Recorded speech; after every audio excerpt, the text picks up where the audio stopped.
अस्सलाम वालेकुम नाज़रीन, रिपोर्टिंग की तसद में आपको खुशामदीद। नाज़रीन, पाकिस्तान तहरीक इंसाफ के साबिक चेयरमैन इमरान खान को आज बड़ा रिलीफ मिला इस्लामाबाद हाई कोर्ट से। उनके खिलाफ जो केस था, जो कि दौरान इद्दत निकाह का केस था उनके और बुशरा बीबी के खिलाफ, और उस पर जो है आज अदालत ने हुक्म इम्तनाई जारी कर दिया, उस केस को रोक दिया है। प्रोसिक्यूशन को अदालत ने ये स्पेसिफिक डायरेक्शन दी है कि केस को मजीद आगे ना बढ़ाया जाए।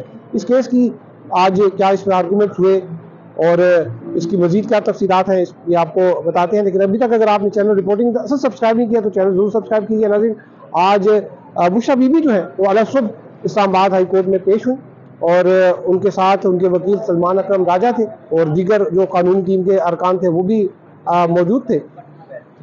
आज जब ये केस कॉल हुआ तो इससे पहले जो बुशरा बीबी का केस कॉल हुआ तो इससे पहले जो है वो एक कंप्लेंट थी जो कि इस जो मुखावर मानिका साहब ने पहले की। इनसे पहले इसी किस्म की कंप्लेंट थी, एक शहरी ने की थी, मोहम्मद हनीफ। वो उसके खिलाफ भी जो है वो एक एप्लीकेशन आई थी जो कि पाकिस्तान तहरीक इंसाफ जो है उनकी लीगल टीम ने दायर की थी। वो कंप्लेंट जो है वो जो पुरानी कंप्लेंट थी उसके खिलाफ जो है वो अपील वापस ली गई मोहम्मद हनीफ की। वो एक फ्रिवलेस कंप्लेंट थी और ये बड़ा एक अजीब इत्तेफाक था कि मोहम्मद हनीफ जिन्होंने पहले दौरान इद्दत निकाह जो है उसके खिलाफ शिकायत जो है वो अदालत में दर्ज कराई थी, बाद उन्होंने अचानक एक दिन ही जो है वो शिकायत वापस ले ली और उसके दूसरे दिन खावर मानिका साहब ने वो बजाते खुद वो दरख्वास्त लेकर आ गए, उसी जैसी कंप्लेंट जो है वो लेकर आ गए।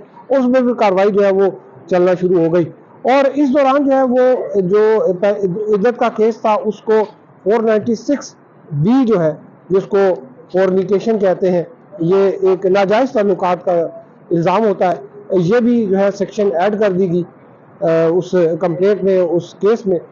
लेकिन ये जब चार्ज फ्रेम हो रहा था तो ये सेक्शन जो है वो पहले ही विड्रा की जा चुकी है।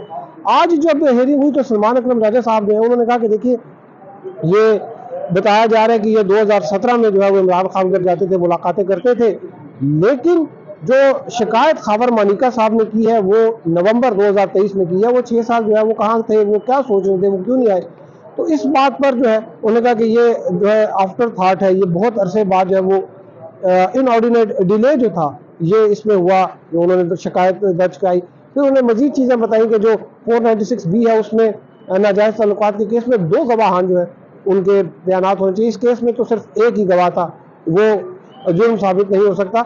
उनका तो ये कहना था कि इस पूरे केस को ख़त्म कर दिया जाए, लेकिन जो इस्लामाबाद हाई कोर्ट के चीफ जस्टिस आमिर फारूक उन्होंने इस केस की समाअत की। उन्होंने शुरू में ही कह दिया था कि हम इसको रोक लेते हैं, लेकिन आप हमें बताएं कि ये केस है क्या।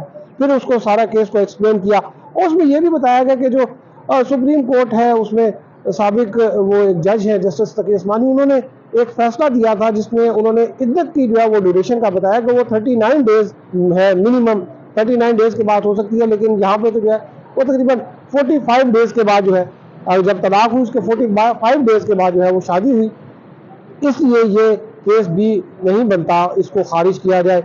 अब इस पर जो है ये रोक दी गई है। तकरीबन रोज ही समाअत हो रही थी इद्दत केस की भी, बाकी केसेस की भी जो है वो तकरीबन डे टू डे हेयरिंग्स हो रही है। तो इद्दत केस की जो है वो समाअत इस्लामाबाद हाई कोर्ट ने रोक दी है।